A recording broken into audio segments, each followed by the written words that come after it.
اب by virtue of my position ٹھیک ہے کہ مجھے کچھ اتھارٹیز ہیں، لیکن بہت ساری اتھارٹیز آن پیپر ہیں، موسٹ پروبیبلی میں ان اتھارٹیز کو یوز نہیں کر سکتا، اور اگر کسی زیادہ لیول پہ یوز کروں گا تو اس کے ریئیکشنز بھی زیادہ آ سکتے ہیں۔ تو یہ بہت ضروری ہے کہ آپ یہ سمجھیں کہ کلچرل انڈرسٹینڈنگ کریں، آرگنائزیشن میں اور کون لوگ ہیں جن کو کے پاس پاورز موجود ہیں، اور پھر ان کو آپ مینیج کریں۔ اور پھر کسی بھی لیڈر کو 100% فیوریبل انوائرمنٹ نہیں ملتا، یا سارے کے سارے جو اس کے سبارڈینیٹس ہوتے ہیں اس کے فیور میں نہیں ہوتے۔ اگر آپ کے 6 سبارڈینیٹ ہیں، اس میں سے 4 آپ کے فیور میں یا زیادہ تر آپ کے پوائنٹ آف ویو کو سمجھتے ہیں، تو یہ بھی ایک بلیسنگ ہے۔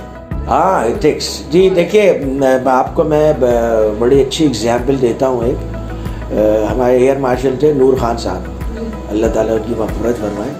یہ ان چند لیڈرز میں سے ہیں پاکستان میں کہ جن کو جو فوج میں تو کامیاب رہی ماشاءاللہ، ایئر فورس میں بہترین ایئر مارشل بنے، لیکن اس کے بعد وہ کمرشل فیلڈ میں بھی کامیاب رہے۔ اور یہ بہت ریئر ٹریٹ ہے کہ کوئی فوجی جو ہے وہ آرمی میں یا ایئر فورس میں یا نیوی میں کامیاب رہے اور پھر اس کے بعد وہ اس میں بھی کامیاب رہے کمرشل ورلڈ۔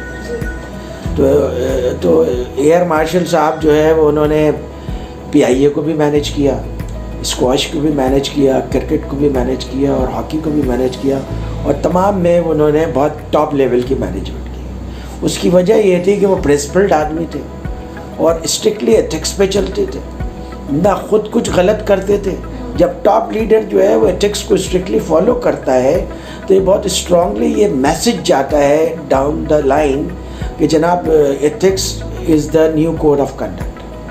تو یہ جو ہے وہ آپ کو کے لیے یہ ضروری ہے کہ اگر آپ کا ٹاپ مینیجر ایتھکس کو فالو کر رہا ہے تو آپ کے باقی لوگ بھی آہستہ آہستہ اسے فالو کرنا شروع کر دیتے ہیں، پھر ود مینجمنٹ اینڈ ڈسپلن۔ آج کل اس کا بزنس سینس بھی ہے، کیونکہ آج اگر بزنس میں یہ پتہ چل جاتا ہے کہ بزنس فالو نہیں کر رہے ہیں ایتھکس کو، تو آپ کے کسٹمرز آپ سے پیچھے ہٹ جاتے ہیں، آپ کے پروڈکٹ کے برانڈ پہ فرق پڑتا ہے، مارکیٹ ویلیو پہ فرق پڑتا ہے، مارکیٹ شیئر پہ فرق پڑتا ہے۔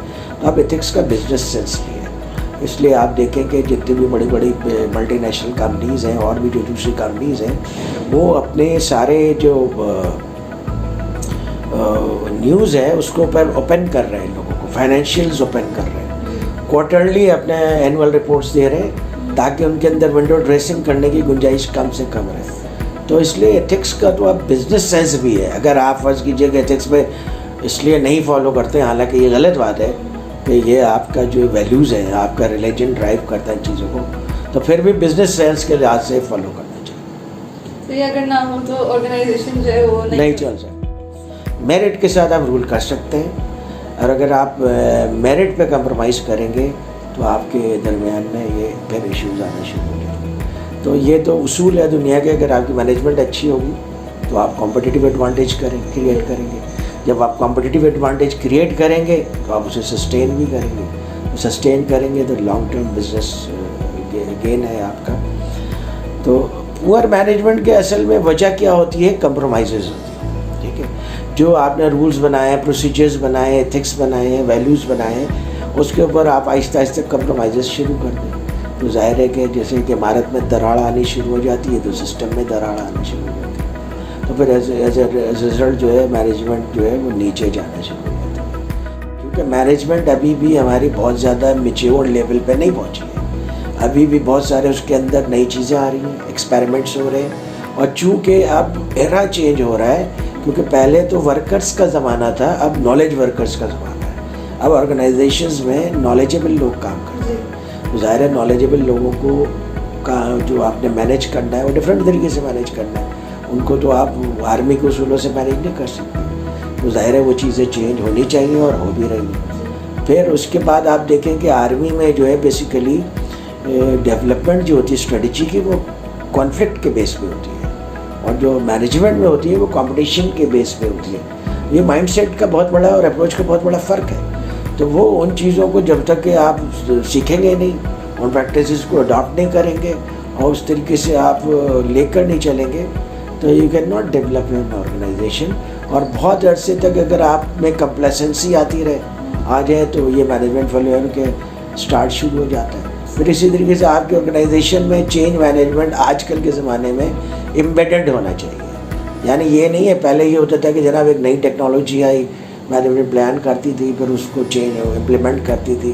اب تو اتنی زیادہ تیزی سے چینجز آ رہی ہیں کہ اگر آپ کے لوگوں میں چینج مینجمنٹ امبیڈڈ نہ ہو تو آپ 5 ایئرز میں دوسروں سے پیچھے ہو جائیں گے. اور پھر آج جتنا زیادہ ابھی اس وقت اسٹف کمپٹیشن ہے because of globalization and IT کہ پھر پیچھے رہنے کے بعد واپس آگے جانا بہت مشکل کام ہے.